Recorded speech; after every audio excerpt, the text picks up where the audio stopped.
Bien, vamos a continuar, jóvenes. Nos habíamos quedado en el filum Artrópoda, ¿no es cierto? Dentro del filum Artrópoda vamos a encontrar las siguientes clases. Tenemos, por ejemplo, la clase insecta, o también conocida como la clase hexápoda. Aquí vamos a mencionar todos aquellos animales que presentan 3 pares de patas. O sea, en total tienen 6 patas, ¿no? Tienen 3 pares de patas y un par de antenas. El cuerpo de los insectos está dividido en cabeza, como lo podemos ver acá, tórax y abdomen, ¿ya? Y algunos pueden no tener alas, ¿no? Los insectos que no tienen alas se llaman ápteros, ¿ya? Algunos presentan diferentes formas de su aparato bucal, algunos tienen un aparato bucal lamedor, como el caso de las moscas, otros tienen un aparato bucal chupador, picador, chupador, como en el caso de los zancudos, por ejemplo, o aparato masticador, como en el caso de muchas plagas de plantas. Los insectos respiran por medio de tráqueas, tienen respiración traqueal. Muchos son de vida libre y algunos pueden ser parásitos. Inclusive, los vamos a ver más adelante, cómo es que algunos ejemplos de insectos pueden transmitir enfermedades. Muchos son considerados vectores de enfermedades, ¿no? Un insecto vector es un insecto que transmite una enfermedad, ¿no? Por ejemplo, las cucarachas, las moscas, los zancudos, ¿no? Son insectos que son considerados vectores que transmiten enfermedades.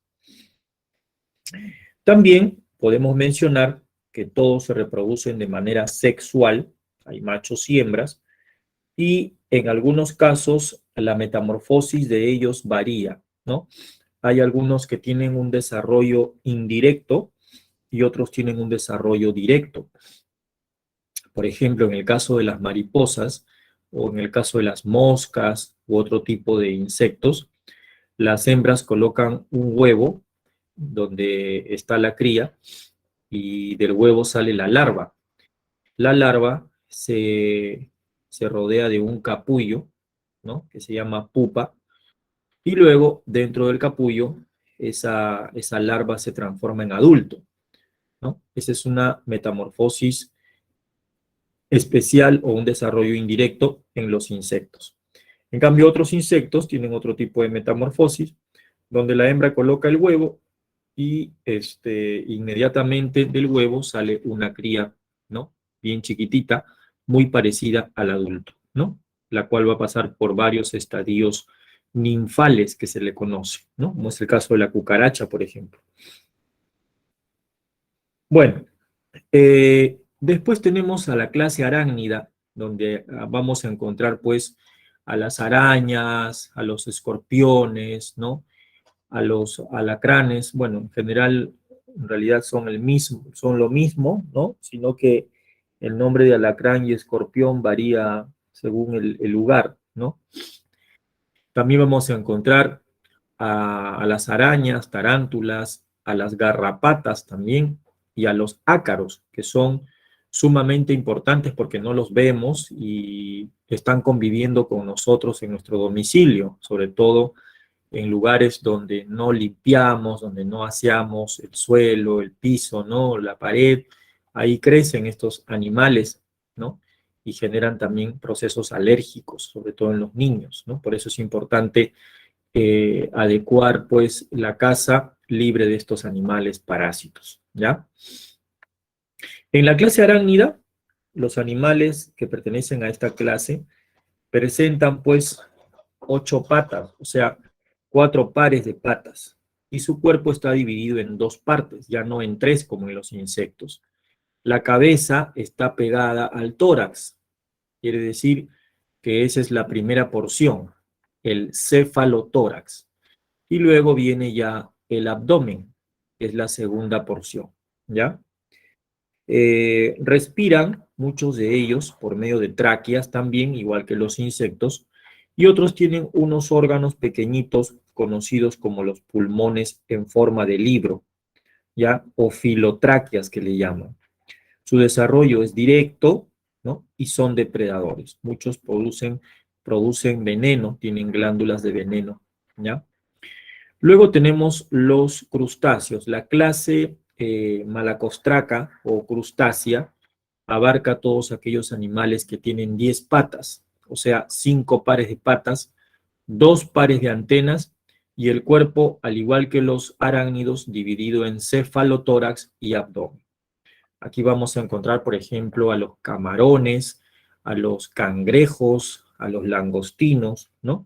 Son animales típicos de esta clase. Luego tenemos a la clase quilópoda y a la clase diplópoda. Estos pertenecen al orden de los miriápodos, ¿no? Estas dos clases, ¿no? En estas dos clases vamos a encontrar a los 100 pies y a los 1000 pies. Como vemos, hay ciertas diferencias entre cada uno, ¿no? Los 100 pies, por ejemplo, que pertenecen a la clase quilópoda, tienen el cuerpo alargado y aplanado, con numerosos segmentos, y en cada segmento un par de patas. Eso es lo típico de ellos. Un par de patas por segmento, excepto el primer segmento, ¿no? Y los dos últimos. Pero los demás segmentos tienen un par de patas. Son carnívoros, ¿ya? Tienen sexos separados, hay machos y hembras. Sus antenas son largas y presentan glándulas de veneno. En cambio, los diplópodos, que son los milpies, como vemos acá, son animalitos herbívoros, tienen antenas cortas y el cuerpo no es aplanado, el cuerpo es más o menos cilíndrico y también está segmentado. Cada segmento presenta 2 pares de patas, ¿no? 2 pares de patas. Esa es la diferencia que tienen con los 100 pies, ¿de acuerdo? ¿Ya? Entonces, esas son las clases más importantes de artrópodos. Luego pasamos al filum Echinodermata. En el filum Echinodermata o Echinodermata están las estrellas de mar, los erizos de mar, las estrellas frágiles, los pepinos de mar. Allí se encuentran estos animalitos. ¿Qué significa la palabra echinodermata? Significa animal con la piel espinosa, ¿no? Estos animales, que nosotros los llamamos equinodermos, tienen el cuerpo espinoso y se caracterizan por algo muy particular. Por ejemplo, si tú ves una estrella en la playa y la volteas, ¿no? Con bastante cuidado y con bastante paciencia, vas a encontrar, eh, por ejemplo, si mi mano es la estrella, si yo la volteo, en la parte de la palma de mi mano, voy a encontrar su boca y en la otra parte el ano, ¿de acuerdo? Y en cada brazo voy a encontrar órganos digestivos, órganos reproductores, ¿no? Diferentes tipos de órganos de este animal. ¿Por qué? Porque la estrella es un animalito que va a reproducirse de manera asexual y a partir del disco central ella se fragmenta en varias partes y de cada parte se regenera nuevamente los brazos, ¿no? Pero también existe una reproducción sexual en estos animales, ¿no? En estos grupos de animales. Todos estos animales que pertenecen a este filum son de ambiente marino. Las estrellas, los erizos, los pepinos sobre todo, ¿no? Son de ambiente marino. Te decía que cuando volteas a la estrella, vas a encontrar su boca en la parte de abajo, pero también a lo largo de sus brazos vas a encontrar como una especie de chuponcitos pequeñitos que le permiten a este animal poder adherirse a las rocas de la playa, a las rocas de la zona litoral, y también les permite moverse, poder desplazarse. Esos chuponcitos van conectados, voy a agrandar un poco esto, acá lo tenemos, caso de la estrella, un poquito más grande.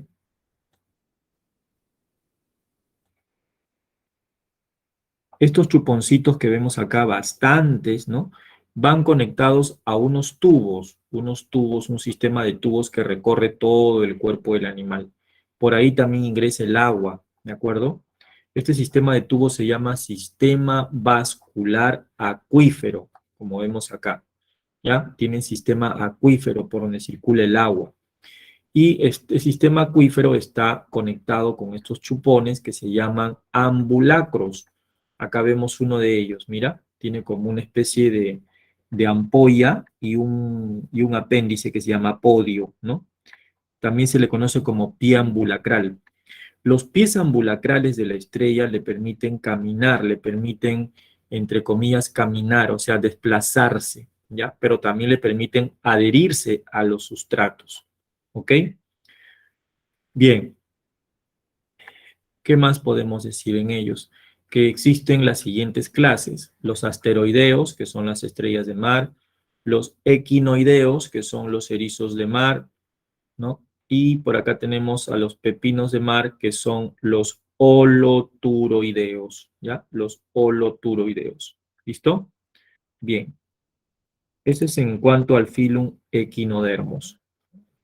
Algo que me olvidaba destacar, bueno, por si acaso, ¿no? El erizo de mar tiene un órgano raspador en la parte interior de su boca que se puede observar, si es que tenemos suerte de observarlo cuando lo agarramos y lo cogemos y lo volteamos. Ese órgano raspador se llama linterna de Aristóteles, ¿no? ¿Ya? Es un órgano raspador que está presente solo en el erizo de mar. Luego tenemos el otro filum, el filum número 12. Mira cuántos filum estamos viendo. El filum hemicordados, ¿no? O hemichordata, ¿ya? En el filum hemichordata o hemicordados vamos a encontrar a unos animales que tienen una forma de gusano. Y estos gusanos tienen el cuerpo dividido en tres partes, ¿ya? La parte que vemos acá arriba, que está de este color, lo voy a agrandar un poco más.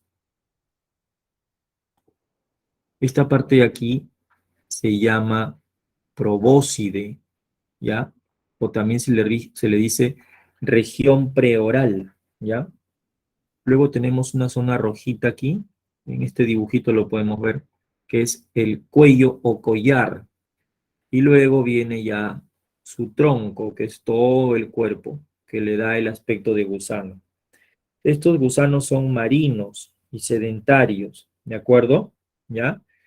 Y la especie más representativa es esta que tenemos acá. Aquí está el nombre, balanogloso, ¿ya? Si te preguntan algo de él, no es tanto sus estructuras internas, sino el nombre del gusano, el nombre del animal y a qué filum pertenece. En este caso, el balanogloso es el nombre, ¿de acuerdo? Y el filum se llama hemicordados, hemicordados, ¿de acuerdo? ¿Ya? Estos animales, los hemicordados, presentan una estructura que no sé si está por acá dibujada. Vamos a buscarla. No, no está. Presentan una estructura que es parecida a una notocorda, pero que solamente tiene un tamaño pequeño. Ha desarrollado a lo largo del cuerpo del animal hasta cierta parte, hasta acá, más o menos de acá para acá. Se llama estomocorda o estomocordio, ¿ya? Estos animales, por esta razón, pertenecen al filum hemicordados, porque tienen un estomocordio que sostiene su cuerpo, que es una estructura que desarrollan hasta la mitad del cuerpo, ¿ya? También presentan hendiduras branquiales, que es un órgano o una estructura anatómica que también está presente en los cordados, que vamos a ver después, ¿ok? Bien. Entonces no te olvides del balanogloso, ¿ya? Balanogloso o balanoglosus. Vamos a reducir de tamaño esto y vamos a pasar ya al último filo. Vamos a pasar ahora al filum chordata o al filum cordados, ¿no? ¿Qué tenemos que decir sobre el filum cordados? En el filum cordados vamos a encontrar no solamente a los animales vertebrados, vamos a encontrar otro grupo de animales ¿no? Que comparten características con los vertebrados. Por ejemplo, hay tres características que todos los cordados que pertenecen a este filum comparten entre sí. Cuando son embriones, cuando están desarrollando embriológicamente, en el estadio embrionario, los cordados desarrollan tres estructuras, ¿ya? Número uno, una estructura que se llama la notocorda, que sirve para sostener el cuerpo.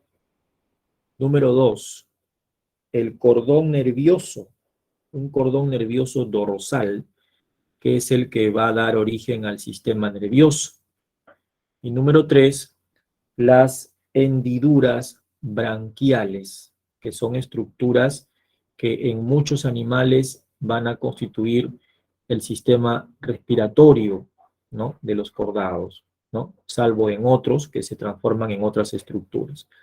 Esas tres estructuras anatómicas están presentes en todos los cordados. Los animalitos que hemos visto hace un ratito, ¿no?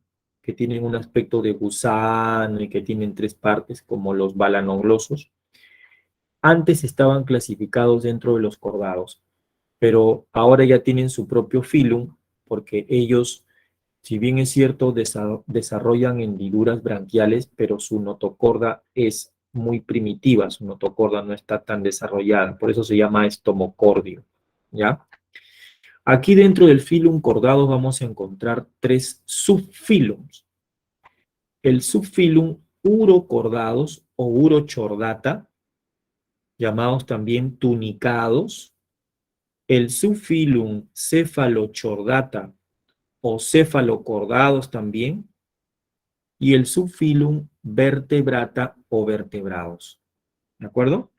¿Ya? Dentro del subfilum urochordata, lo que te pueden preguntar es el nombre de este animal. Aquí vemos dos dibujos de este animal en diferentes estadios de desarrollo. Este animal es un animal acuático, netamente marino, que vive fijado a un sustrato rocoso. Presenta dos estadios en su desarrollo, el estadio larval y el estadio adulto. El estadio adulto es lo que tú estás observando acá. Mira,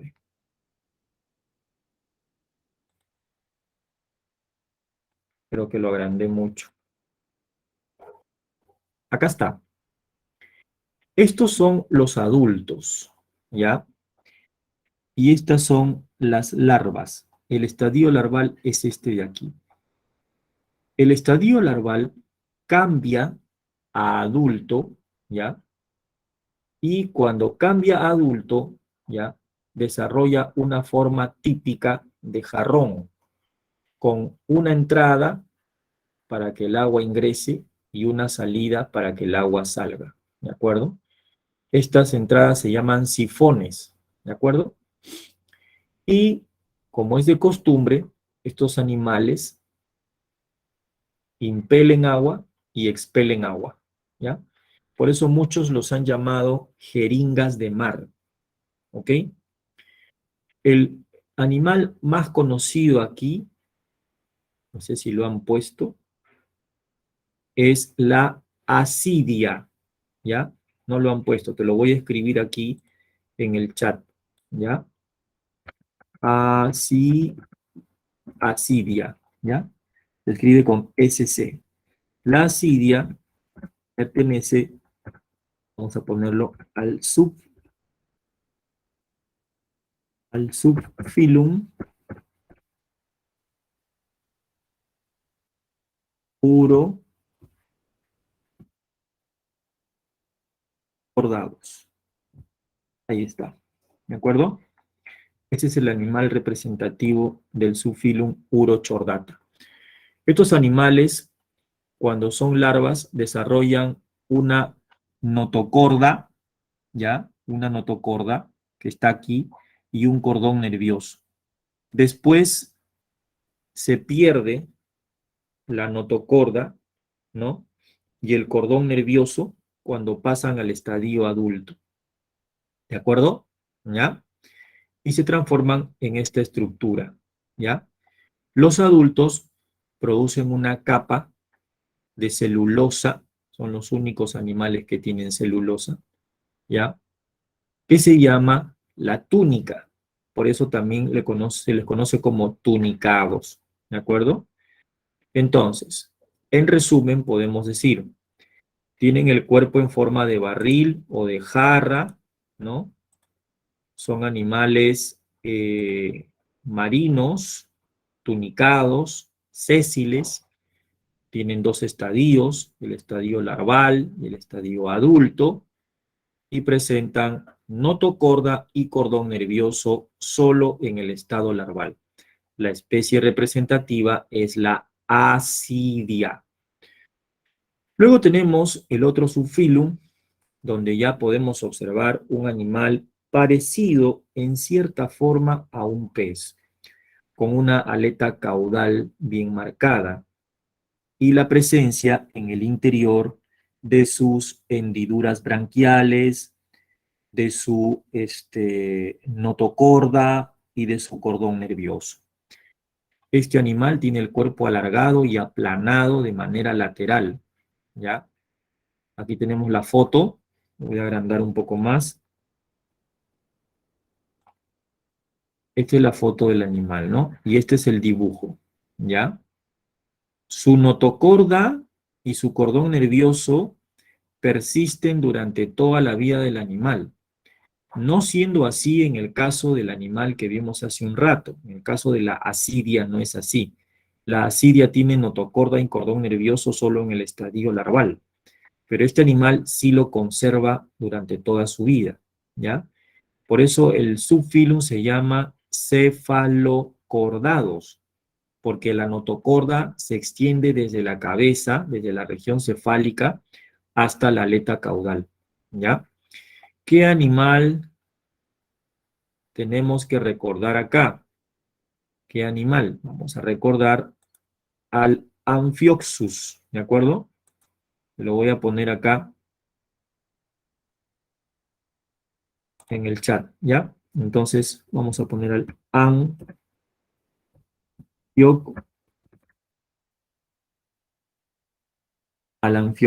El Amphioxus pertenece sub, al subfilum cefalocordados. Ahí está, ¿ya? Pasamos al otro subfilum, al vertebrata. Bueno, aquí creo que ya muchos de ustedes lo han visto esto en el colegio y por cultura general, muchos han leído, han visto documentales, ¿no? Y se acuerdan, pues, de estos animalitos, ¿no? Aquí vamos a encontrar a los peces, los anfibios, los reptiles, las aves y los mamíferos. Hablemos rápidamente de cada uno de ellos porque a veces el tiempo es cruel, nos gana y tenemos que llegar exactamente hasta las 11, ¿no? Bueno, los peces. Los peces son animales, pues, característicos de ambientes acuáticos, ¿no? Han desarrollado escamas, aletas de diversos tipos, caudales, laterales, ¿no? Para poder desplazarse. Tienen un cuerpo que tiene una forma hidrodinámica adaptado a la natación y al traslado en el agua. Han desarrollado unos órganos respiratorios llamados branquias, branquias internas, que les permite hacer un intercambio gaseoso.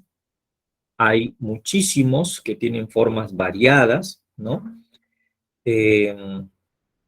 Presentan,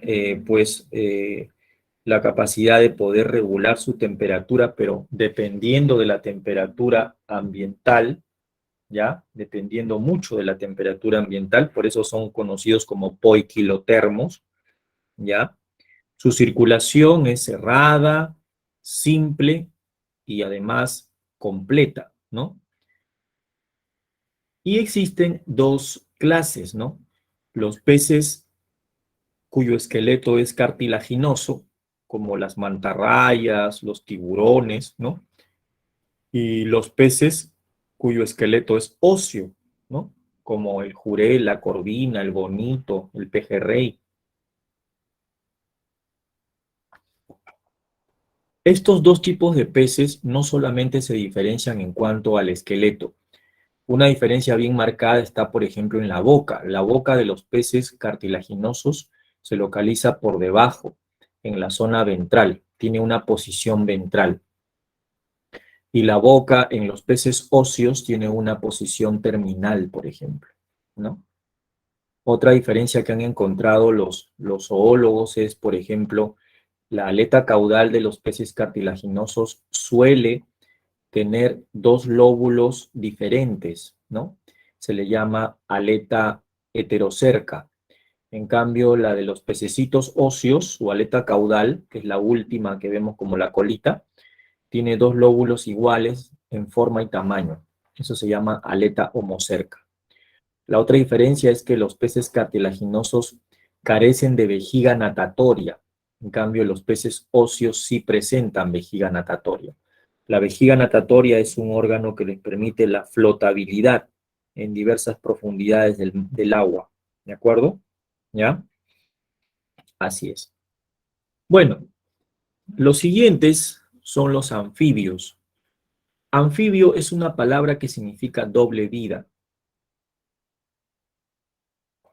Estos animales se han adaptado al ambiente terrestre y al ambiente acuático, ¿ya? Han desarrollado una piel sin escamas, totalmente lisa y húmeda, con muchas glándulas. Y también utilizan su piel para realizar un intercambio gaseoso. Por eso se dice que estos animales tienen respiración cutánea. Pero ellos también han desarrollado unos órganos parecidos a pulmones, nos podríamos decir que son pulmones primitivos, llamados sacos pulmonares.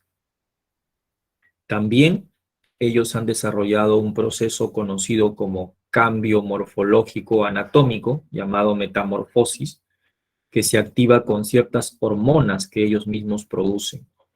Tienen un estadio larval, ¿no? En el caso, por ejemplo, de las ranas y sapos, que se llama renacuajo. Este estadio larval respira por medio de branquias externas y es netamente acuático, ¿ya? Cuando se da el cambio o se da la metamorfosis, el estadio larval, o sea, el renacuajo, eh, reabsorbe sus branquias externas y se va transformando en adulto, pierde la cola, le salen patitas y comienzan a crecerle sus sacos pulmonares, ¿no? ¿De acuerdo? Eso es en el caso de los anfibios. También, igual que los peces, eh, son animales poiquilotermos, porque su temperatura depende de la temperatura ambiental, ¿ya? Otra cosa más que hay que mencionar, que ellos tienen una reproducción, bueno, todos tienen reproducción sexual, pero ellos, igual que los peces, tienen fecundación externa, ¿ya? Las hembras liberan, fecundación externa es cuando las hembras liberan sus huevitos o sus ovocitos en el agua y el macho libera su esperma también en el agua. O sea, no hay apareamiento, ¿no? Si vemos de repente que hay una especie de anfibio, por ejemplo, en el caso de los sapos, ¿no? Que abraza al otro por atrás, es un tipo de cortejo que se da, ¿no? Pero no es un apareamiento propiamente dicho, ¿no? La fecundación es externa, ¿ya? Y son ovíparos, ¿no? Nacen de huevos, son ovíparos. Por otro lado, también tenemos a los reptiles. Los reptiles se parecen a los peces y anfibios porque son poiquilotermos. También su temperatura depende del ambiente. Pero a diferencia de los anfibios, los reptiles se han adaptado mucho mejor al ambiente terrestre porque han desarrollado escamas, unas escamas especiales, ¿no? En todo su cuerpo. Inclusive muchos, como las serpientes, mudan y cambian estas escamas. Otros han desarrollado una coraza protectora, ¿no? Como una especie de caparazón, como las tortugas, ¿no? Otros desarrollan un mecanismo de adaptación para cazar a sus presas, como el dragón de Komodo, que tiene una gran cantidad de bacterias en la cavidad bucal, ¿no? Donde solamente tiene que morder a su presa y esperar que se muera, porque una mordedura de ese animal en un mamífero ocasiona una septicemia rápida, que viene a ser una infección bacteriana muy fuerte en el animal o la presa. Hay diferentes mecanismos de adaptación. Los reptiles tienen la piel seca, ¿no? A diferencia de los anfibios, y el cuerpo cubierto de escamas córneas. A diferencia de los peces, los anfibios, los reptiles respiran por pulmones, ¿ya? Tienen respiración pulmonar, ¿ya? Son poiquilotermos también, ¿no? Tienen sexos separados también, pero ellos tienen fecundación interna, ¿ya? Fecundación interna. Copulan machos y hembras, ¿de acuerdo? Aquí vamos a encontrar, ¿no? Muchos reptiles que son ovíparos, la mayoría, y otros son ovovivíparos. Ovovivíparo es aquel animal cuya hembra desarrolla un huevo dentro del vientre, del útero, y el huevo eclosiona dentro del útero, y las crías nacen vivas, ¿de acuerdo? ¿Ya? Ese es ovovivíparo, ¿ya? Y también son poiquilotermos. Aquí vamos a encontrar varios tipos, varios órdenes. Por ejemplo, tenemos al orden saurio, donde están pues las lagartijas, los lagartos, las iguanas, los camaleones. Tenemos al orden crocodilia, donde están los cocodrilos, los caimanes. Tenemos al orden quelonios, donde están las tortugas. Tenemos al orden ofidios, donde se encuentran las serpientes, por ejemplo, ¿ya? Y en los anfibios también tenemos clases, ¿no? Acá me olvidé mencionarte. Por ejemplo, acá tengo tres fotos, ¿no? Una cecilia, una rana o un sapo y una salamandra o tritón, ¿no? Cada uno tiene su orden. Por ejemplo, las cecilias pertenecen al orden Gymnophiones, los sapos y ranas pertenecen al orden Anura, ¿no? Anura quiere decir anfibio sin cola, y el otro, pues, es el orden, eh, ¿cómo se llama este orden? De los tritones y salamandras, ¿no? Urodela, ya me acordé, urodela. Esos son los tres tipos de anfibios. Pasamos a las aves. Las aves son animales que presentan el cuerpo cubierto de plumas, ¿no? Los miembros anteriores, porque ellos también pues tienen cuatro extremidades, igual que los demás, ¿no? ¿No? Bueno, obviamente en los reptiles también hay, algunos tienen cuatro extremidades, pero otros carecen de extremidades. Por ejemplo, las serpientes no tienen extremidades, ¿no? Las aves tienen cuatro extremidades, dos anteriores y dos superiores, perdón, y dos inferiores. Los miembros anteriores o superiores están transformados en alas, y los miembros inferiores están transformados en patas para correr, para andar, ¿no? O para saltar. Eh, Ellos, estos animalitos, presentan una característica muy interesante en la parte del hueso esternón que tienen en el pecho. Hay un hueso ahí que se llama la quilla, que es una prolongación del esternón, y que es un huesito en donde los músculos de las alas se adhieren para que el animal pueda volar. Muchas aves vuelan, pero hay otras aves que no tienen quilla, que son corredoras, como el avestruz, por ejemplo, y que carecen de vuelo, ¿no? Entonces, ahí también podemos clasificar a las aves, aves voladoras y en aves rátidas, que son las que corren, ¿no? ¿Qué más podemos decir de ellas? Estos animales son homeotermos, tienen mecanismos propios para regular su temperatura, ¿ya? Son homeotermos. La diferencia entre poiquilotermo y homeotermo es que los homeotermos regulan su propia temperatura. Su temperatura no depende de la temperatura ambiental, ¿ya? También ponen huevos, son ovíparos, respiran por medio de pulmones, tienen sacos aéreos que regulan su temperatura, la boca está formada por un pico córneo, ¿de acuerdo? Y como te decía, pues son homeotermos, ¿ya? Y por último tenemos a la clase mamalia, donde se ubican pues los mamíferos. Dentro de los mamíferos vamos a encontrar tres grupos. Los mamíferos que ponen huevos, ¿no? Se denominan monotremas o pertenecen al grupo de los prototerios, ¿no? Prototerios o monotremas, ¿ya? Por ejemplo, el ornitorrinco es uno de ellos. La hembra pone huevo, del huevo sale la cría y la cría se va a lactar. ¿Por qué? Porque dentro de los mamíferos las hembras han desarrollado glándulas mamarias, de ahí el nombre de mamíferos. Tienen su cuerpecito cubierto de pelos, ¿no? Con diferentes clases.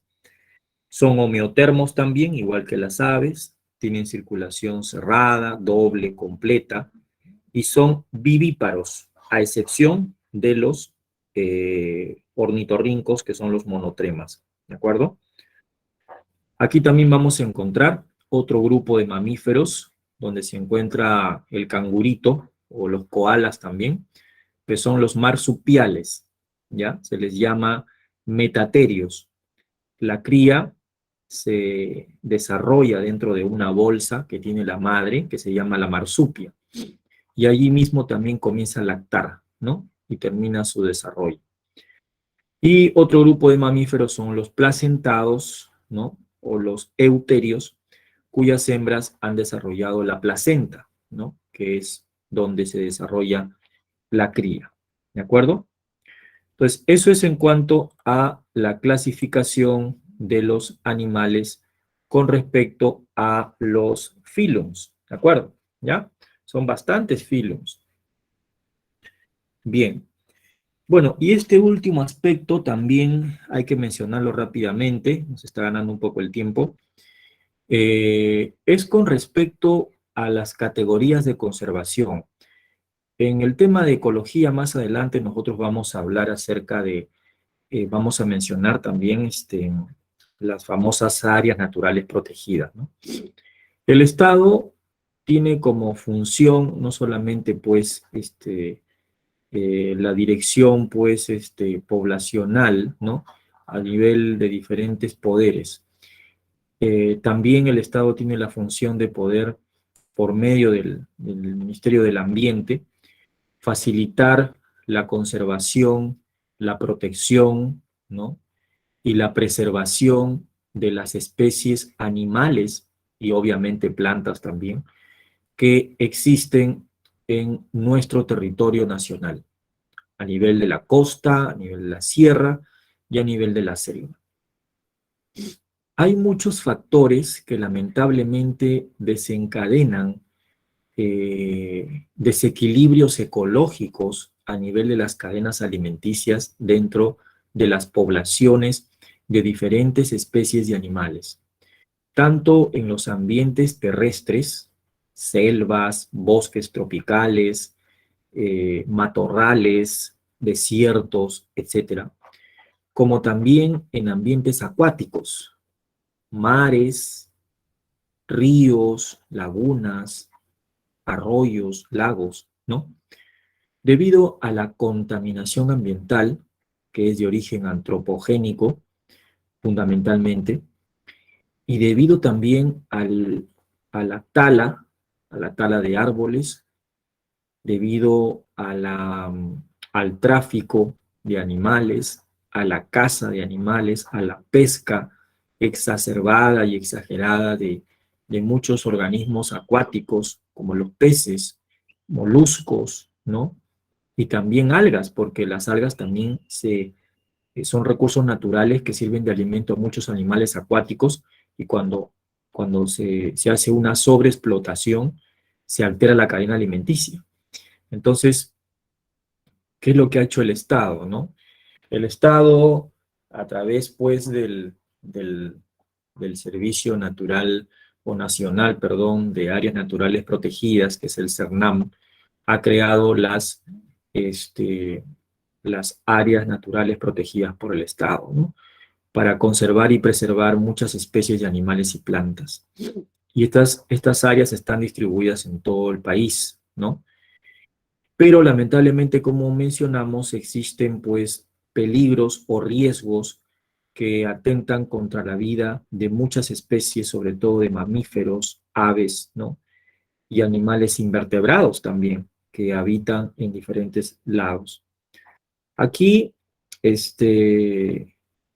vamos a encontrar tres categorías donde podemos ver o visualizar diferentes especies que están amenazadas en su nicho ecológico y en su actividad, en su hábitat también.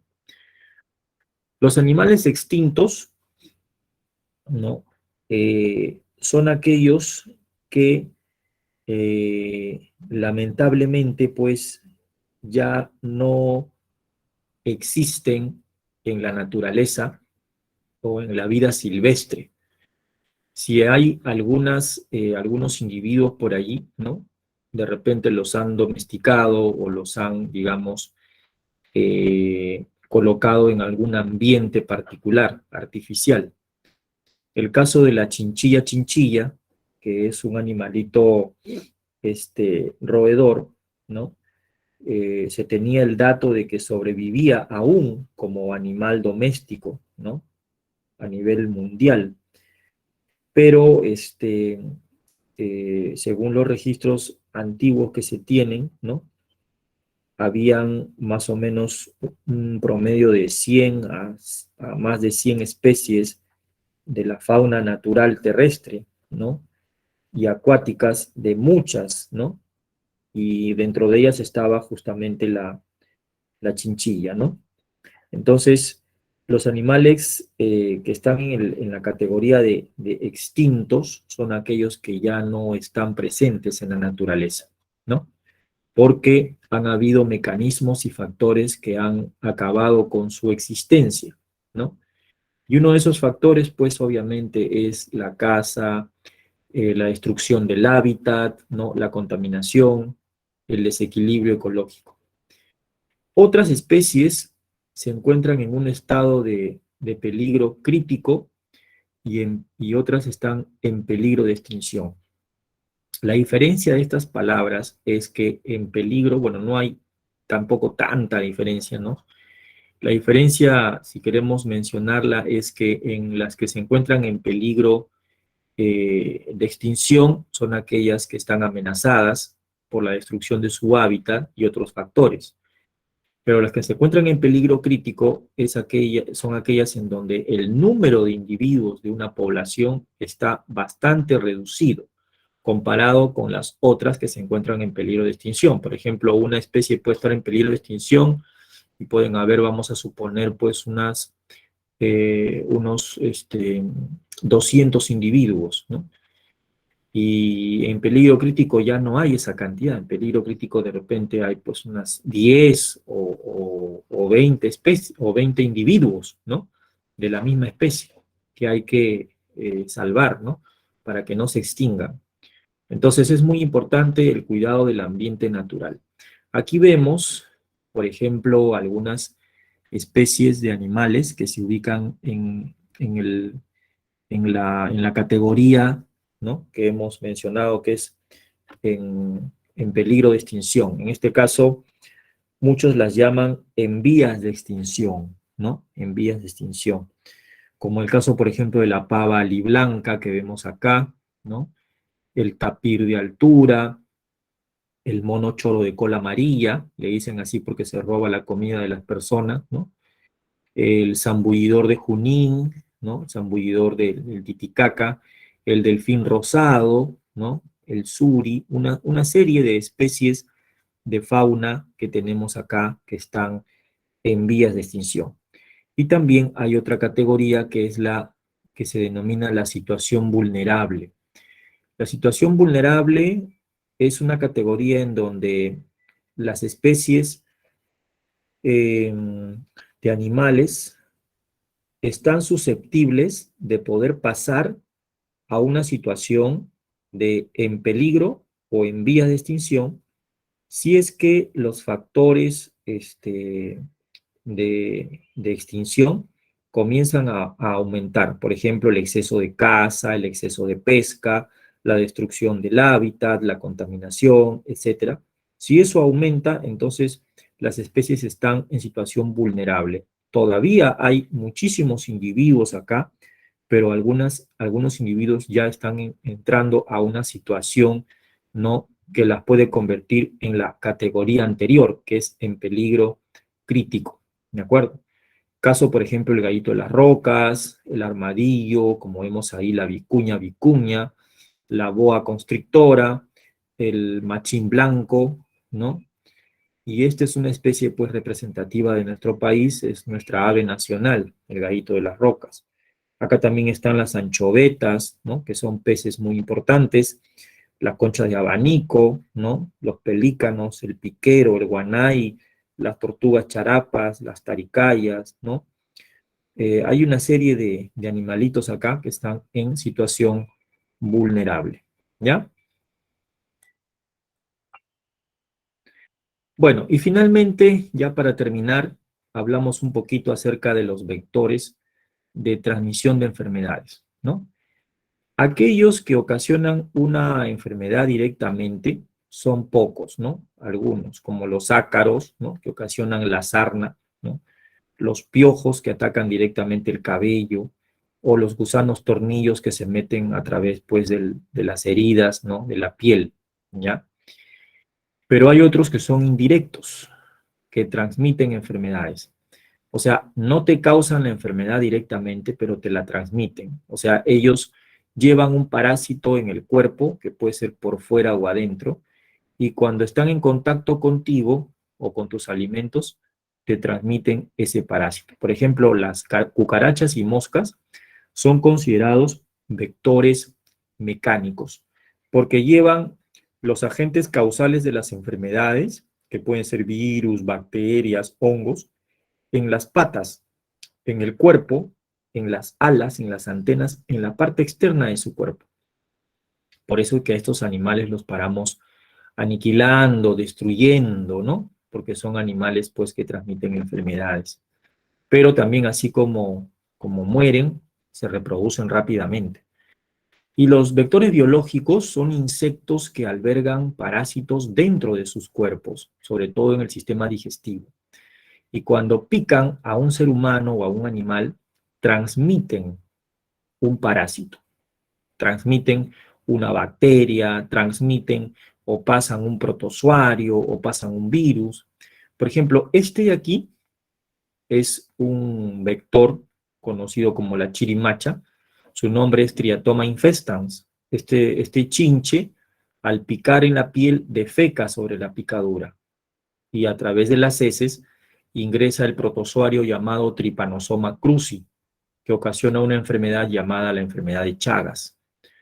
Este insecto vive en la región de la sierra de nuestro país, ¿no?, y ocasiona la transmisión de esta enfermedad. Después tenemos el anófeles, que es un zancudo cuya hembra pica, succiona la sangre del animal, y al succionar la sangre pasa un protozoario conocido como el Plasmodium, que ocasiona la malaria o paludismo, ¿ya? Este insecto también es de ambiente tropical. Pues tenemos también la pulga, ¿no? Pero no cualquier pulga, ¿no? Una pulga conocida como la Xenopsilia chopis, que es la pulga de la rata, ¿no?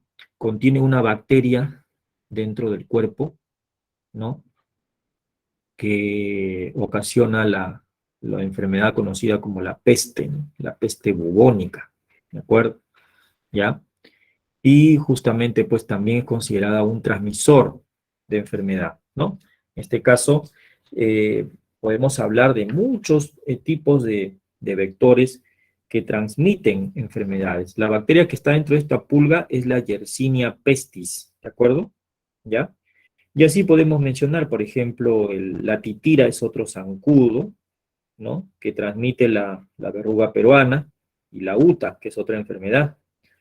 También tenemos por ejemplo, otro tipo de zancudos, ¿no? Como bueno, hay también piojos, ¿no? Hay piojos que transmiten enfermedades como el tifus epidémico, donde se encuentra una bacteria conocida como la Rickettsia, ¿no? Que ocasiona el tifus. Muy bien, entonces, con respecto a esto, hemos terminado la clase de hoy, jóvenes. Espero que la información les sirva. Y antes de retirarme, quisiera dictarte las claves, por favor. Anótalas rápidamente. La número uno, la respuesta es la C. La número dos, la respuesta es también la alternativa C. La tres sería la respuesta, la alternativa A. La cuatro, la respuesta sería la D de dado, nemátodos. La cinco, la respuesta es la D de dado también. Todas son verdaderas. La 6, la respuesta es la B de beso. Numerosos apéndices laterales a lo largo del cuerpo. La número 7, la respuesta es la alternativa B, moluscos y cefalópodos. Número 8, la respuesta es la A, estrella de mar y pepino de mar. La 9, la pregunta 9, la respuesta es la A también, ¿no? El Mastax rotífero. La 10, la respuesta es la D de dado, nemátoda. La 11 es la A, ¿no? La A, armadillo gigante, pelícano, vicuña, taricaya, ¿no? Son especies, ¿no? Que están justamente en una situación vulnerable, ¿no? Y que están en riesgo de pasar a una situación de peligro de extinción. Número 11A. Número 12, la D de dado. Número 12 sería la D de dado.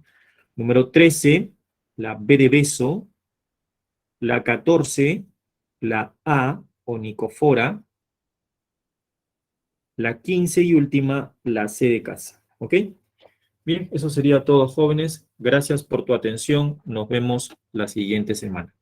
Hasta luego.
Muy buenos días, jóvenes. Les saluda el profesor de Química, José Manuel Churata Chávez. El día de hoy nos toca desarrollar la semana número 14 en lo que es química.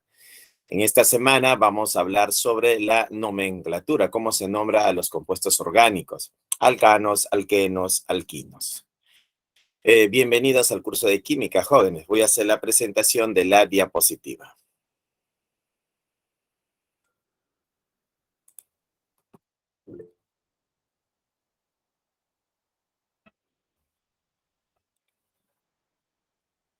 Aquí tenemos nuestra diapositiva, semana número 14. Como les comentaba, hoy vamos a hablar sobre los hidrocarburos, alcanos, alquenos, alquinos y su nomenclatura. En lo que es la nomenclatura, vamos a decir que para poner nombre, hay que darle nombre al compuesto orgánico. Lo primero que hay que buscar es la cadena principal. Paso número 1, buscar la cadena principal. Paso número 2, una vez que ya sabes cuál es la cadena principal, debes numerar la cadena principal, ¿no? Cada átomo de carbono va a tener un número. Ahora, los carbonos que están fuera de la cadena principal se van a llamar sustituyentes. Ahora, los sustituyentes pueden ser sustituyentes inorgánicos o sustituyentes orgánicos. Si es inorgánico, pueden ser los halógenos, por ejemplo. En los halógenos tenemos al flúor, al cloro, al bromo, al yodo. Serían llamados sustituyentes inorgánicos. Pero también hay sustituyentes orgánicos, ¿no? Por ejemplo, los restos alquilo o los restos aromáticos. Un resto alquilo podría ser el metil, el etil, el propil, el butil, ¿no? Son restos alquilo. Un ciclopropil también podría ser un resto alquilo o un compuesto aromático. Por ejemplo, el benceno como sustituyente se le va a llamar fenil, ¿no? El benceno como sustituyente se le va a conocer como fenil. Bueno, bienvenidos al curso de química, jóvenes. Vamos a dar inicios a la clase de química.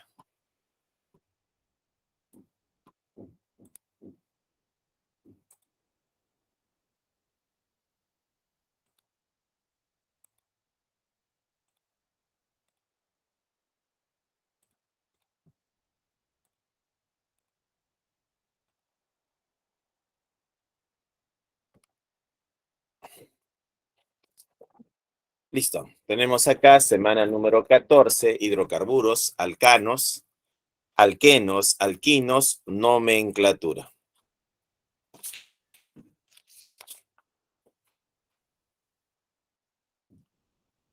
Alcanos o parafinas. Los alcanos son hidrocarburos saturados. En su estructura tienen únicamente enlaces simples entre átomos de carbono. Entonces, ¿qué significa saturado? Significa que el carbono forma un enlace simple con otro átomo de carbono. Entonces, cuando los átomos de carbono se unen por enlace simple, a esa estructura vamos a decir que es una estructura saturada. También diremos que es saturado cuando el carbono tiene hibridación sp3. Un carbono con hibridación sp3 diremos que es un carbono saturado. Se denominan también a los alcanos parafinas porque presentan baja reactividad química. O sea, su reactividad química es baja. En su estructura se tiene, acá tenemos, mira, carbono, enlace, carbono, ¿no? Entonces acá nos muestra el enlace, pues, ¿no? Este átomo de carbono tiene hibridación sp3, ¿no? Entonces acá podemos ver que la hibridación del carbono va a ser sp3. Y este carbono de acá, que también tiene solo enlaces simples a su alrededor, también su hibridación va a ser sp3. Entonces diremos que este carbono también tiene hibridación sp3. Entonces, este carbono tiene enlace simple, simple, simple, simple. Entonces, carbono-carbono se une mediante un enlace simple. Entonces, esto de acá vamos a decir que es una estructura saturada, pues, ¿no? Fórmula general. Su fórmula general para un alcano va a ser CnH2n más 2, ¿no? Esta sería la fórmula general. Dice por acá, el gas licuado de petróleo, GLP, contiene propano y butano. Es usado como combustible doméstico, pues, ¿no? Propano y butano. Entonces, propano tiene 3 carbonos. Si el propano tiene 3 carbonos, pondríamos acá así, mira, carbono 3, hidrógeno. Para saber el número de hidrógenos ponemos acá, pues, ¿no? 3 por 2, 6, más 2 sería 8. Y ahí, acá tendríamos la fórmula global del propano. El butano es C4, ya C4. Hidrógeno, ahí está. Entonces, para el caso del butano, que es C4, tiene 4 carbonos, usando la fórmula general sería 4 por 2, 4 por 2 sería 8, ya 4 por 2 sería 8. Y 8 más 2 sería 10. Entonces acá sería 10 átomos de hidrógeno. Entonces su fórmula sería C4H10. Ya, ese va a ser su fórmula. C4H10. Ese sería para el caso del butano. Ese sería su fórmula. Ahora, esta formulita de acá me ayuda a entender, ¿no? Cuántos hidrógenos tiene una estructura. Ahora, ¿qué pasaría si yo tengo así, mira, Ch3, Ch2 y Ch3? Entonces acá la fórmula sería carbono, 3, hidrógeno. ¿Cuántos hidrógenos hay? 3, 6, 7, 8. 8 hidrógenos. Entonces, esta representación tiene 3 carbonos con 8 hidrógenos. También lo puedo representar de esta otra forma, ¿no? Así, mira. Donde este puntito de acá representa este átomo de carbono, 1. Este puntito de acá representa este átomo de carbono. Y este puntito de acá representa este átomo de carbono. Entonces acá tenemos 3 átomos de carbono, ¿no? Y hay 8 átomos de hidrógeno. Claro, acá hay 3 átomos de hidrógeno, acá hay 2 átomos de hidrógeno y acá hay 3 átomos de hidrógeno. En total tenemos en esta estructura 8 átomos de hidrógeno. Si queremos usar esta fórmula general, podríamos usarlo de la siguiente forma, mira. Yo tengo una estructura así. Ahí está. Ahí está. Y yo quiero saber cuántos hidrógenos tiene esta estructura. Entonces yo pondría por acá. Primero hay que contar cuántos carbonos tiene. Entonces pondríamos acá, mira. 1, 2, 3, 4, 5, 6, 7, 8, 9, 10, 11, 12, 13, 14. Tiene 14 carbonos. ¿Estamos? 1, 2, 3, 4, 5, 6, 7, 8, 9, 10, 11, 12, 13, 14. Ahora, para saber cuántos hidrógenos tiene la estructura, uso la fórmula. Sería 14 por 2. 14 por 2 sería 28. Y 28 más 2 sería 30, pues, ¿no? Entonces, esta estructura tiene 30 átomos de hidrógeno. Y así rápidamente puedo calcular los átomos de hidrógeno para este tipo de estructuras, ¿no? Estamos en el caso de los alcanos o parafinas, pues, ¿no? Entonces, los alcanos son hidrocarburos saturados. En su estructura tienen únicamente enlaces simples entre átomos de carbono. Se denominan parafinas porque presentan baja reactividad química. Entonces, quiere decir que son muy estables. Al tener baja reactividad química, ¿qué significa eso? Que son estables. Son estructuras estables, ¿ya? Eso va a significar su baja reactividad química, ¿no? Este enlace va a ser muy estable. En su estructura tiene el carbono con hibridación sp3, ¿no? Bien, seguimos. Nomenclatura de hidrocarburos alcanos lineales, ¿no? Para su nomenclatura oficial o IUPAC, la Unión Internacional de Química Pura y Aplicada, se usan como prefijos ciertas raíces griegas y latinas, según la cantidad de átomos de carbono. Se escribe el prefijo, el cual depende del número de átomos de carbono, y luego se agrega el sufijo. En este caso, para los alcanos, sería terminación ano, ¿no? Tenemos acá el nombre, ¿no? Metano, ¿no? Metano, cuando tiene un átomo de carbono. Entonces, aquí debo entender que es met, ¿no? Es la raíz y la terminación para cuando se trata de un alcano, la terminación ano, ¿no? Entonces, acá tenemos para un carbono, metano, para 2 carbonos, etano, para 3 carbonos, propano, para 4 carbonos, butano, para 5 carbonos, pentano, para 6 carbonos, hexano, para 7 carbonos, heftano, para 8 carbonos, octano, para 9 carbonos, nonano, para 10 carbonos, decano, para 11 átomos de carbono en la cadena principal, un decano, y para 12 carbonos en la cadena principal, dodecano, pues, ¿no? Y ahí está, ¿no? Met, et, prop, but. Entonces, met significa 1, et significa 2, prop significa 3, but significa 4, pent significa 5, ex significa 6, ep significa 7, oc significa 8, non significa 9, dec significa 10, undec significa 11 y dodec significa 12. Y como se trata de alcanos, ¿no? Estamos hablando de los alcanos, su nombre termina en ano, pues, ¿no? Ano.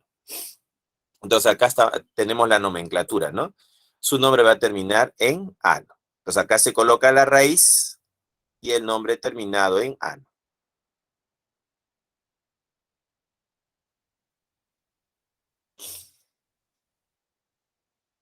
Seguimos. Sustituyente o resto alquilo.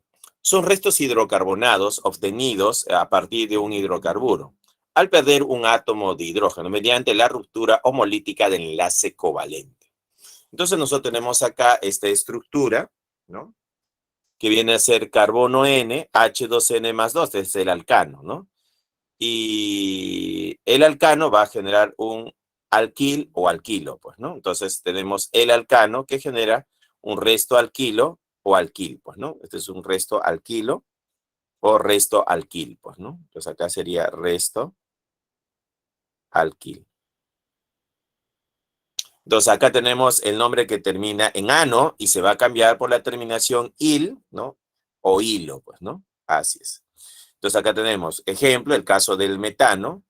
Acá tenemos ya, esto es como una reacción química, ¿no? Entre el metano y la radiación solar, se podría decir. Los rayos ultravioletas, un rompimiento homolítico. Entonces acá tenemos ¿no? Después de esta reacción química, tenemos aquí el Che3 punto, ¿no? Que es su electroncito, y el hidrógeno con su electroncito. Entonces, a esto de acá le vamos a relacionar con el metil o metilo, ¿no? Así es. Entonces, nosotros vamos a tener acá, si yo tengo la cadena principal, vamos a ponerlo así, la cadena principal, ahí está la cadena principal. Si yo tengo mi cadena principal, que es esto, ¿no? Porque esta va a ser la cadena principal. Vamos a ponerlo acá, que esta es la cadena principal.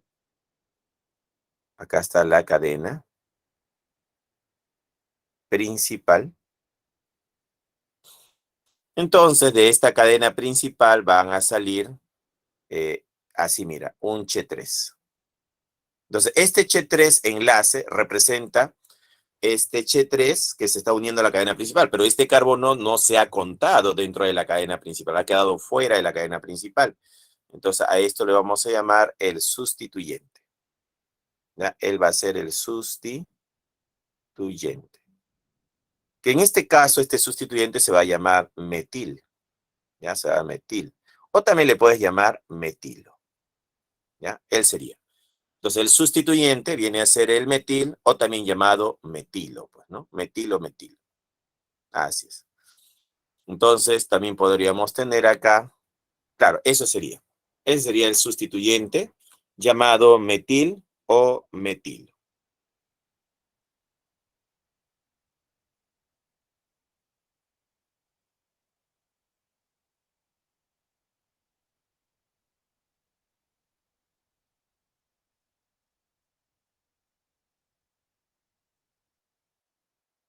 ¿Listo?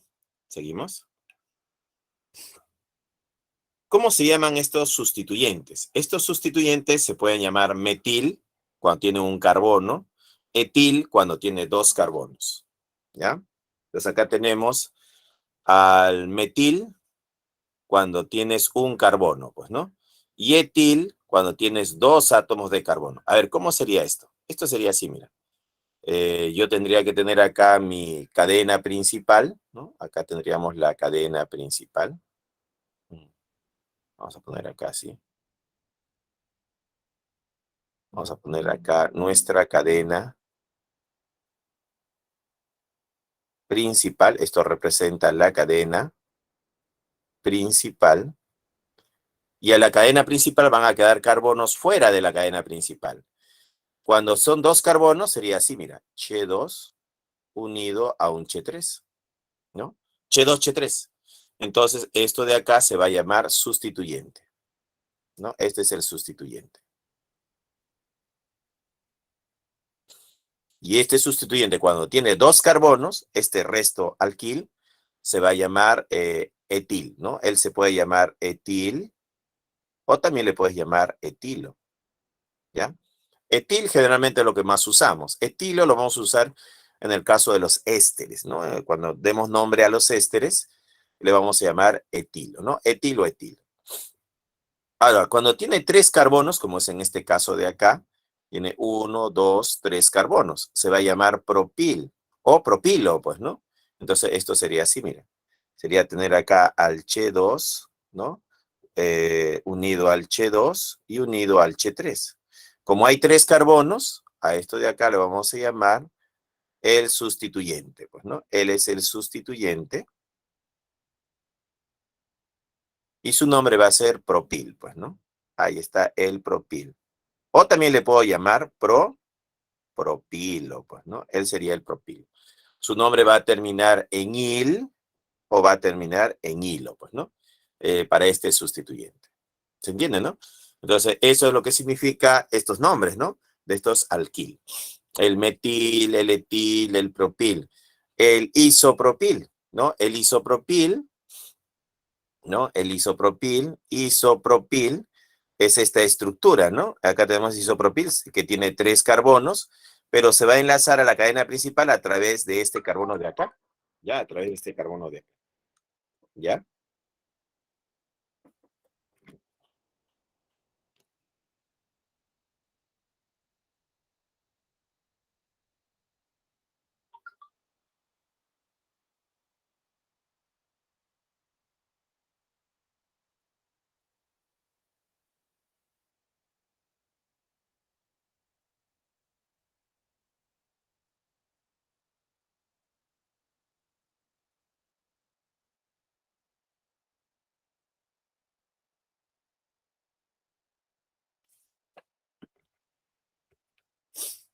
¿Se entendió hasta ahí? ¿Sí?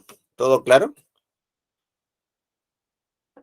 Ahora, si nosotros ponemos acá nuevamente nuestra cadena principal, ¿no? Acá ponemos la cadena principal, ¿no?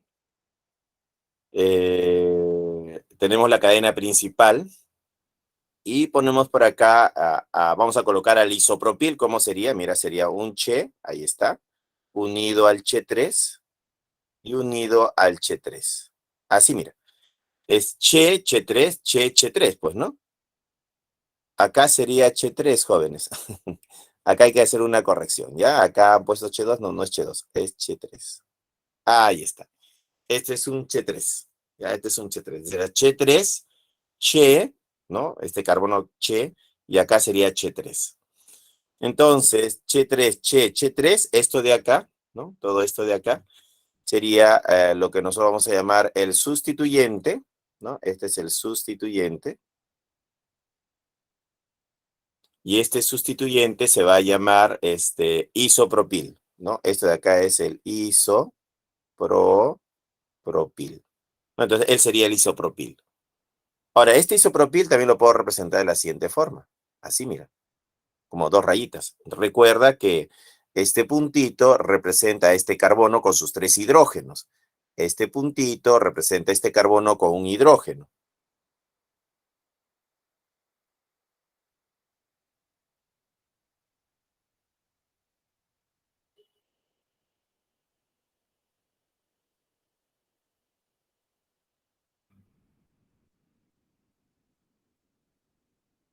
¿Ya? Y acá tenemos este puntito que representa este carbono de acá con sus tres hidrógenos, pues, ¿no? Entonces, todo esto de acá que representa el el isopropil, ¿ya? Esta representación es el isopropil.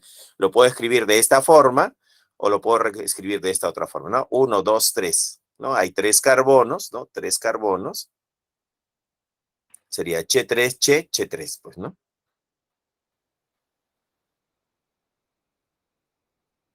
¿Ya? Y ese sería el isopropil.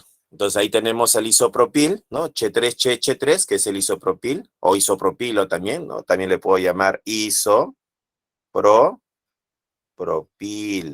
¿ya?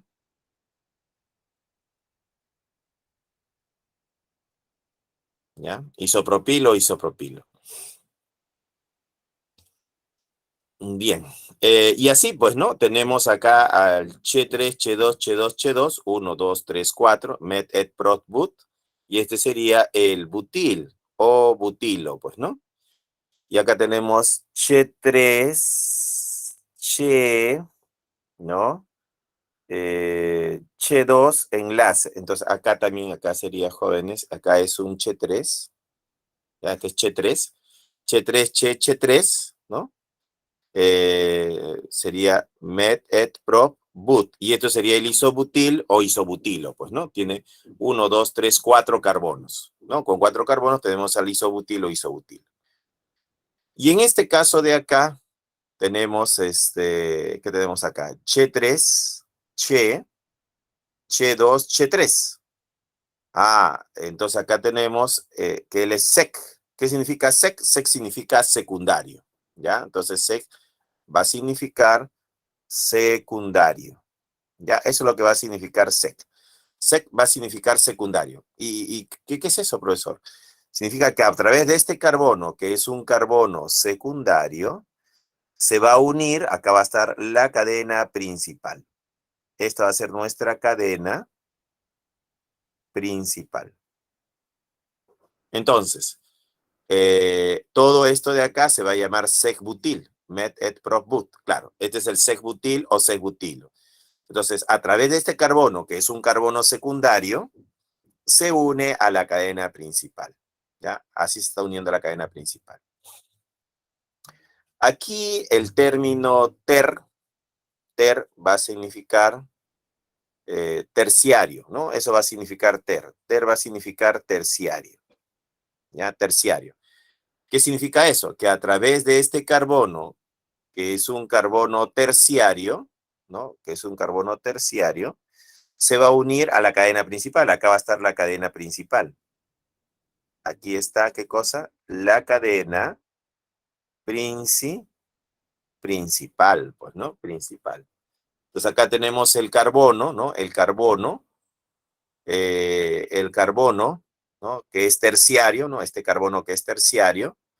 Y a través de este carbono terciario, ¿no? A través de este carbono terciario, se une a la cadena principal. Por eso el término ter.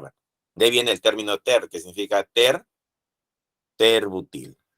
Bueno, y es así como salen estos nombres, jóvenes, ¿ya? Entonces tenemos metilo, metilo, etilo, etilo, propilo, propilo, isopropilo, isopropilo, butil, ¿no? O butilo, isobutilo, isobutilo, ¿no? Entonces acá, a través de este carbono secundario, se une a la cadena principal, va a significar sec. A través de este carbono terciario, se une a la cadena principal y eso significa ter, pues, ¿no? Ese es el ter, terbutilo, terbutilo. Muy bien, jóvenes, continuamos. Nomenclatura de alcanos ramificados. Se determina la cadena principal es la cadena carbonada de mayor longitud. Ejemplo, acá tenemos estas cadenitas. Entonces, la cadena principal, ¿cuál va a ser? La cadena principal va a ser esta de acá, ¿no? Esta va a ser mi cadena principal. Y lo que queda fuera de la cadena principal se convierte en el sustituyente. Entonces acá tenemos un sustituyente, otro sustituyente, acá tenemos otro sustituyente y acá tenemos otro sustituyente. Acá tenemos al metil, aquí tenemos al metil, aquí tenemos met et prop, este sería el propil, ¿no? Met et y este sería el etil. Lo tenemos acá el etil, al metil y al propil, ¿no? Entonces ahí tenemos los sustituyentes. Muy bien, se determina la cadena principal, es la cadena carbonada de mayor longitud, ¿no? Obviamente, veamos, acá hay 1, 2, 3, 4, 5, 6, 7, 8, 9. 1, 2, 3, 4, 5, 6, 7, 8. Si voy por este lado de acá, habrían 8 carbonos. ¿Ya? O sea, por acá habrían 8 y por acá hay 9, pues, ¿no? 1, 2, 3, 4, 5, 6, 7, 8. 1, 2, 3, 4, 5, 6, 7, 8, 9. Entre una cadena de 8 y una cadena de 9, la correcta sería la cadena de 9, pues, ¿no? Entonces, por eso la cadena principal es esta de acá, pues, ¿no? 2, 3, 4, 5, 6, 7, 8, 9. Entonces, la cadena principal tiene 9 carbonos. Si voy por acá arriba, sería 1, 2, 3, 4, 5, 6, 7, 8. Por acá habrían 8 y por acá habrían 9. Entonces, la cadena principal es la cadena con el mayor número de átomos de carbono, pues, ¿no? O mejor dicho, la que tenga mayor longitud. Seguimos. Se enumera la cadena principal mediante cifras arábigas, localizadores, de tal forma que el sustituyente tenga la menor numeración. ¿Ya? Entonces buscamos ahora la menor numeración a la cadena principal, pues, ¿no? Entonces tenemos acá esta numeración 1, 2, 3, 4, 5, 6, 7, 8, 9 y esta otra numeración 1, 2, 3, 4, 5, 6, 7, 8, 9. Ahora, tenemos acá nuestros sustituyentes, ¿no? El metil, este sustituyente, sustituyente, sustituyente. Entonces, la posición de los sustituyentes es lo que se va a ver ahora. Este sustituyente está en posición 2, por eso el metil está en 2, el etrometil está en 3, el etil está en 4 y el propil está en 5. En cambio, contando de derecha a izquierda, el propil está en el carbono 5, el etil está en el carbono 6, el metil está en el carbono 7 y el metil está en el carbono 8. Entonces, puedo contar de derecha a izquierda o de izquierda a derecha. ¿Cuál me conviene? Me conviene la menor numeración. Y estos números son los menores. Esto me conviene. Por eso escogemos como correcta esta serie de números, porque es la menor, ¿no? La menor sería. Ya sería la menor. Seguimos. 3. Los sustituyentes restos al kilo se nombran por orden alfabético, con anterioridad a la cadena principal, precedidas en caso necesario de su localizador correspondiente. El nombre de los restos al kilo derivan de los alcanos correspondientes, cambiando la terminación ano por il o hilo, pues, ¿no? Entonces acá tenemos la cadena principal, que es esto de acá, y el nombre de los sustituyentes, ¿no? Sería acá metil, metil, etil, y el de acá sería el propil, pues, ¿no? Le hemos dado nombre, ¿no? A estos sustituyentes. Metil, metil, etil, propil. ¿Sí? ¿Se entiende, no? Entonces, el metil es un carbono que está fuera de la cadena principal. El etil son dos carbonos. Acá debes entender que acá hay dos carbonos. Acá hay un carboncito y acá hay otro. Son dos carbonos. En el propil deben haber tres. 1, 2, 3. Son 3 átomos de carbono. Eso sería el propil. Un carbono, metil. 2 carbonos, etil. 3 carbonos, propil. Entonces acá ponemos que el metil viene a ser el Ch3 enlace, pues, ¿no? El etil viene a ser el Ch3, Ch2 enlace, pues, ¿no? Y el propil vendría a ser el Ch3, Ch2, Ch2 enlace, pues, ¿no? Eso sería el propil. Ahí tenemos al metil, al etil y al propil, pues, ¿no? Seguimos. Una vez que ya le pusiste el nombre, ahora se nombra el compuesto orgánico en orden alfabético. A, B, C, D, E. La E va primero, ¿no? Pues en el orden alfabético, se nombra en orden alfabético, la E va primero. ¿Y el etil en qué posición está? Está en la posición 4. En el carbono número 4, ¿quién está? Está el etil. Es por eso que acá se coloca 4-etil, que me está indicando que en el carbono número 4 está el etil. ¿Ya? Eso me dice este 4-etil, ¿no? Que en el carbono 4 está este sustituyente llamado etil. En la posición 2 y 3, ¿no? En la posición 2 y en la posición 3, ¿no? ¿Quiénes están?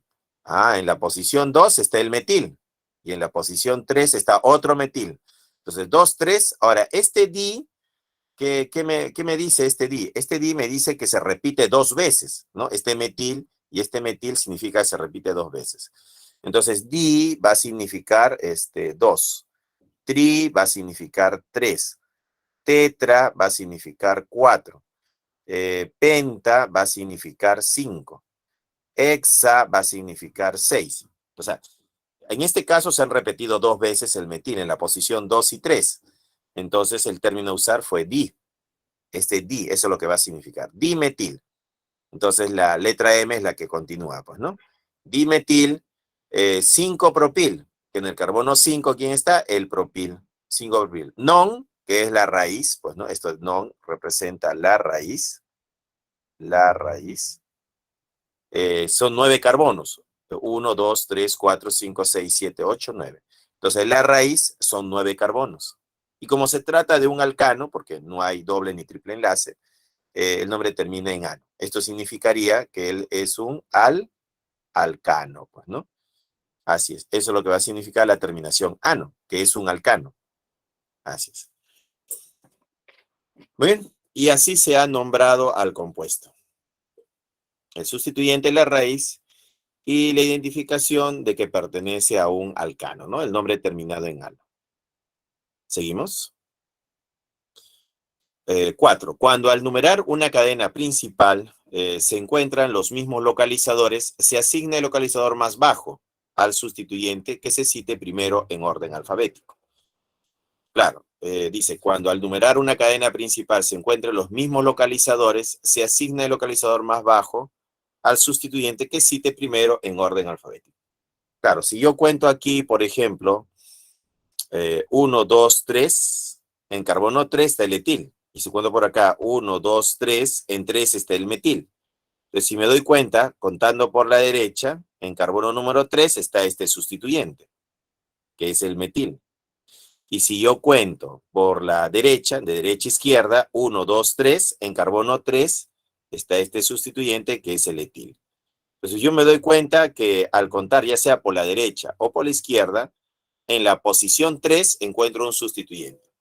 Entonces, contando por la derecha, 1, 2, 3, encontré al etil, primer sustituyente. Y contando por la izquierda sería 1, 2, 3.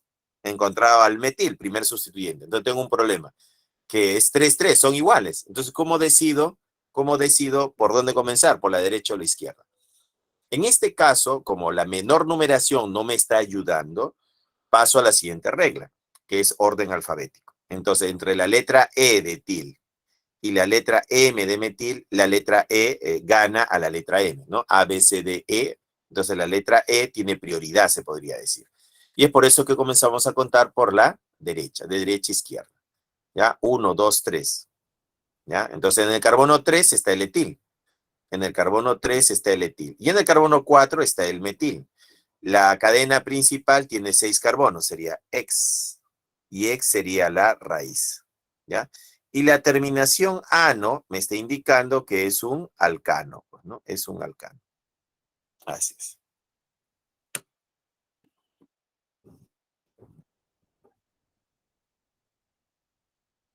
Entonces la regla 4, cuando al numerar una cadena principal se encuentran los mismos localizadores, ya sea contando por la derecha o contando por la izquierda, ¿no? Me da el mismo número al primer sustituyente, entonces paso a la siguiente regla, que es orden alfabético. Entonces, por orden alfabético ya tomo una decisión, ¿no? Y la E de etil tiene prioridad sobre la M de metil.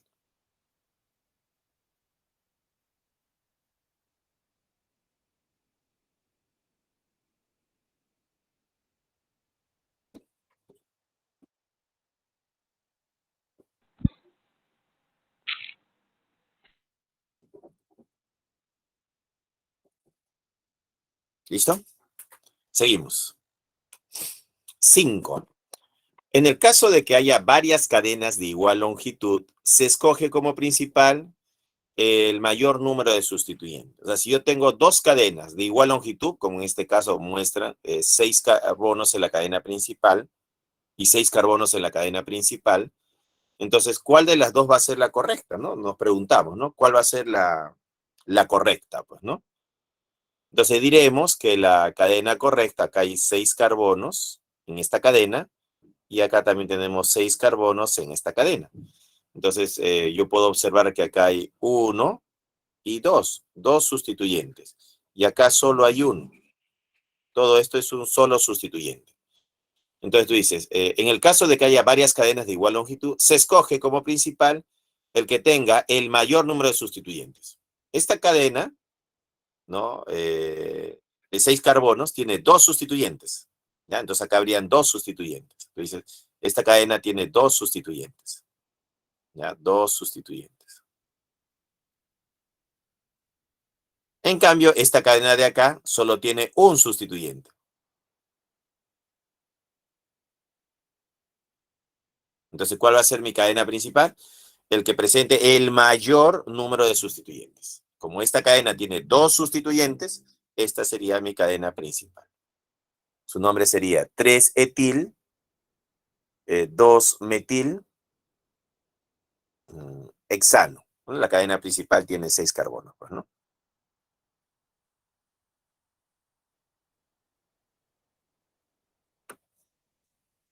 Listo, seguimos.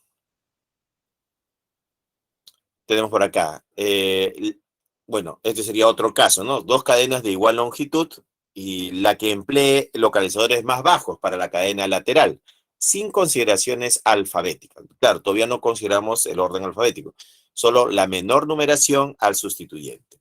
Entonces acá tengo 2 cadenas de igual longitud, ¿no? Tiene 2 cadenas de igual longitud. Acá hay 1, 2, 3, 4, 5, 6, 7, 8.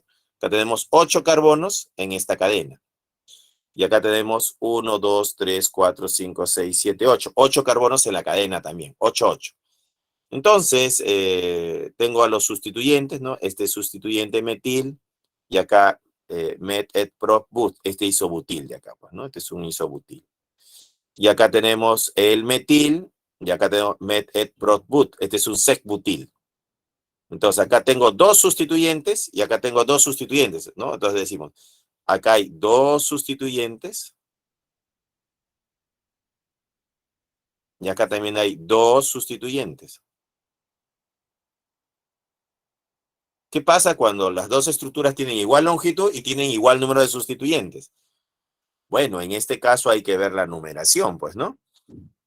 Acá este primer sustituyente está en el carbono 3 y este segundo sustituyente es el carbono 4, o sea, es 3, 4. Aquí el primer sustituyente está en 3, diré en 2, carbono número 2, y el segundo sustituyente está en 4, ¿ya? Entonces, la menor numeración sería 2, pues, ¿no? Entonces ganó acá por este 2, que tiene la menor numeración. Entonces sería correcta esta de acá. Esta de acá escojo como la numeración correcta, ¿ya? Entonces, vamos a considerar la que tenga la menor numeración. Entonces, ¿qué tenemos acá? Esto de acá es met et prop but, y este es un carbono secundario, ¿no? Este es un carbono secundario. Entonces es un sec-butil. Met et prop but. Entonces sería el sec-butil. Y acá tenemos al metil. Por orden alfabético va la letra B primero. Entonces su nombre sería 4, sec-butil, 2 metil, y la cadena principal que sería el octano, pues, ¿no? Que sería el octano. ¿Ya? Ese sería el nombre. 4 sec-butil, 2 metil, octano. Y eso sería cuando 2 cadenas tienen igual longitud y igual número de sustituyentes. Entonces, ¿qué busco? La menor numeración a los sustituyentes. Vamos, seguimos. Nomenclatura de halogenuros de alquilo. Halogenuros de alquilo.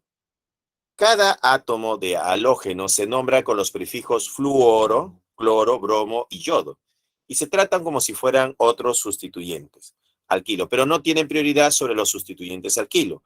Además, los localizadores se asignan por orden alfabético. ¿Ya? Entonces acá tenemos, dice, nomenclatura de halogenuros de alquilo. Cada átomo de halógeno se nombra con los prefijos fluoro, cloro, bromo y yodo, y se tratan como si fueran otro sustituyente alquilo. No tienen prioridad sobre los sustituyentes alquilo, no hay prioridad. Además, los localizadores se asignan por orden alfabético. Entonces acá tenemos la cadena principal, ¿no? Acá tenemos la cadena principal. Esta sería la cadena principal. Y acá tenemos la cadena principal.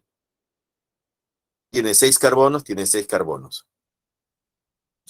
Entonces acá, si yo cuento por la izquierda, en carbono 2 está este metil, ¿no? El metil está en carbono 2. Y si cuento por la derecha, el bromo está en carbono número 2. Entonces está en la misma posición, ¿no? Misma posición, 2 y 2. La regla de la menor numeración no me está ayudando. Como la regla de la menor numeración no me ayuda, ¿no? Entonces paso a la regla del orden alfabético.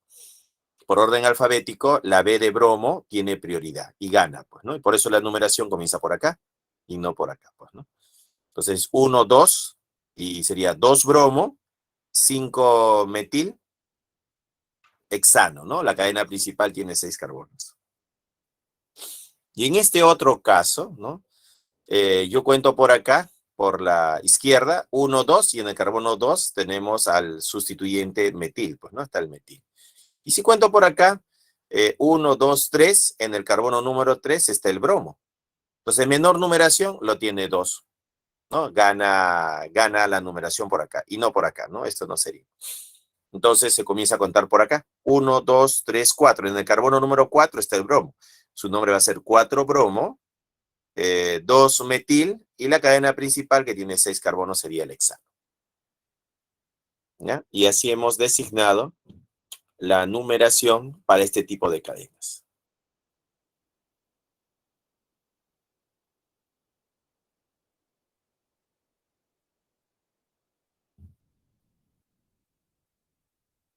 Seguimos. Cicloalcanos. Son hidrocarburos de cadena cerrada, llamada también nafténicos, la cual presentan solo enlaces simples y sus carbonos presentan hibridación sp3. Tenemos la fórmula global, CnH2n, nomenclatura, ¿no? Ciclo, el prefijo, ¿no? Y la terminación ano, porque se trata de un cicloalcano. Ejemplo, tenemos al ciclo propano, ¿no? Tenemos aquí el ciclo propano.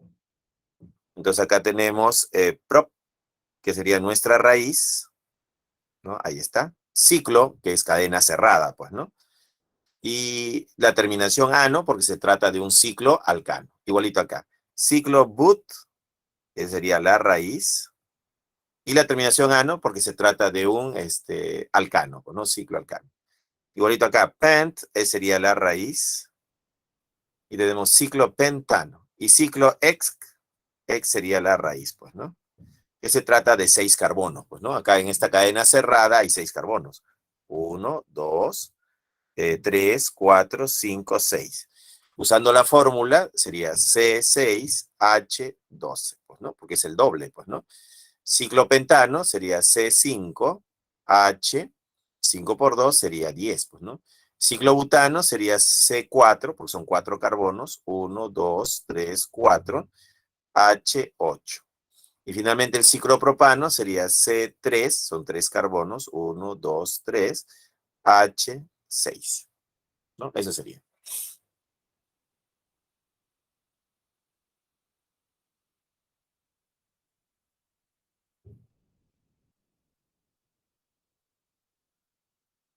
Seguimos.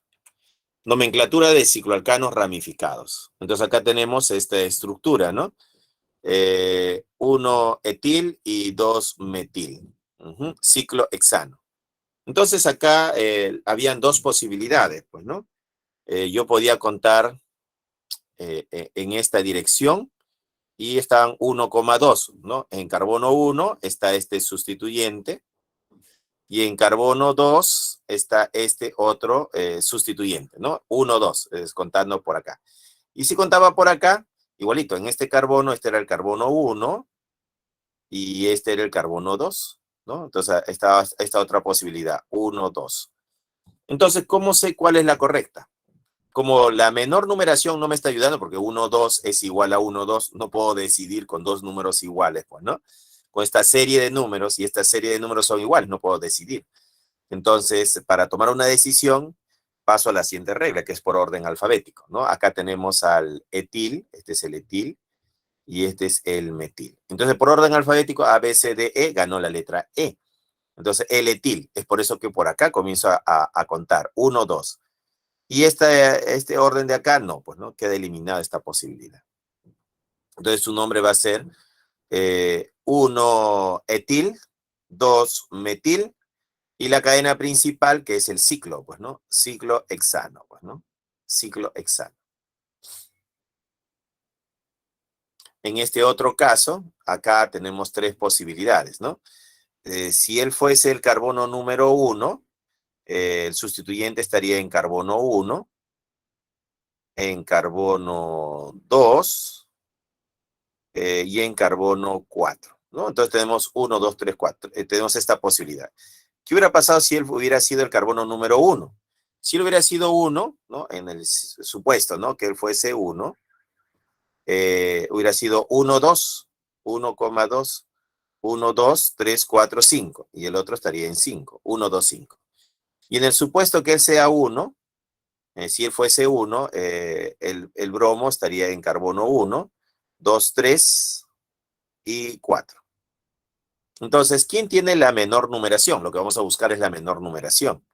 Entonces, 1, 3, 4, 1, 2, 5. Bueno, acá está un poquito más difícil de decidir. A ver, 1, 2, 4, 1, 2, 5. Acá está más fácil de decidir. Mira.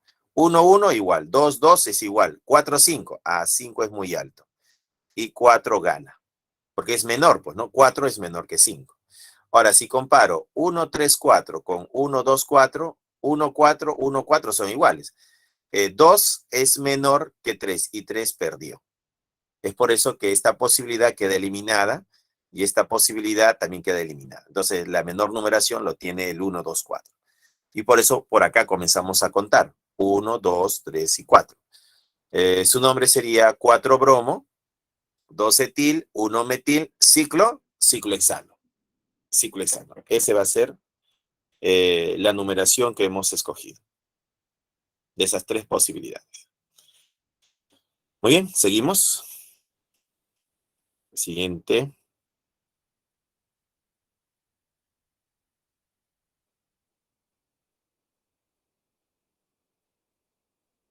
Diapositiva. Dice, nomenclatura de cicloalcanos ramificados. Acá tenemos el ciclo pentano y una cadena abierta de 6 carbonos. Entonces, la cadena principal va a ser la cadena abierta, pues, ¿no? Esta cadena de acá, de 6 carbonos. Esta sería la cadena principal, ¿no? Esta sería la cadena principal. Y el ciclo se convierte en un sustituyente. Como es el ciclo pentano, se convierte en el ciclo pentil, como un sustituyente. Entonces su nombre va a ser que en el carbono número 1 está el ciclo pentil. 1 ciclo pentil. Y la cadena principal, que es la cadena abierta, que sería el hexano, ¿no? En este otro caso, tenemos la cadena principal, que es la cadena abierta, de 5 carbonos. Acá tenemos al metil, met et prot but. Entonces acá tenemos al ciclo butil. Ciclo butil. En el carbono 1 está el ciclo butil, acá la letra considerada es la letra C, y en el carbono 3 está el metil, 3-metil. Entonces su nombre va a ser 1 ciclobutil, 3-metil, 3-metil, pentano, porque la cadena principal tiene 5 carbonos. 3-metil pentano.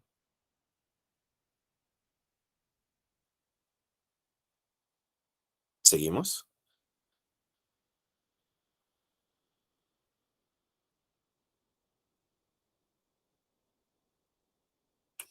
Ejemplo 1 dice, los haluros de alquilo, llamados también halogenuros de alquilo, o haloalcanos, son derivados de los alcanos, en donde uno o más de sus átomos de hidrógeno han sido sustituidos por átomos de algún halógeno, ya sea flúor, cloro, bromo o yodo. Seleccione la alternativa que contenga el nombre del siguiente compuesto, ¿no? Entonces, ¿qué tenemos acá? Lo que tenemos acá es el Che2-cloro, entonces acá vamos a tener un Che2 unido al átomo de cloro. Che2-3, ¿qué significa este paréntesis 3? Que se repite 3 veces, pues, ¿no? Che2, Che2 y Che2. Ahí está 3 veces. Luego tenemos aquí el Che3, y este Che3 va a ir para arriba. Luego tenemos aquí el carbono Che3, que va a estar para arriba. y el cloro que va a estar para abajo. Ahí está. Luego tenemos el Che, que está unido al Che3, que está para arriba. Y luego tenemos al Che2, que está unido al átomo de cloro. Ahí está, ¿no? Esa sería nuestra cadena. Y la cadena principal sería esta de acá, pues, ¿no? Esta sería nuestra cadena principal. Y los sustituyentes están fuera, ¿no? Acá tenemos al metil, metil, metil. 1, 1, no podemos dividir con el primer sustituyente. 1, 2, 1, 2, 3, 4, 5. Ah, me conviene contar por acá, ¿no? 1, 2, 3, 4, 5, 6, 7 y 8. Entonces su nombre va a ser metil, metil, metil. Bueno, cloro en 1, 3 y 8. Acá está 1, 3, 8, tricloro en 2, 3 y 4. Ya sería 2, 3 y 4, trimetil. ¿Por qué son metil? Pues, ¿no? Trimetil y la cadena principal de 8 carbonos octano. Y la respuesta sería la D para este ejemplo, ¿no? Y ese sería el nombre del compuesto. Muy bien, jóvenes, me parece que tienen un descanso a las 11:55 y ya son 11:55, más todavía. Continuamos luego del descanso, ¿ya? ¿Sí? Entonces vamos a continuar luego del descanso.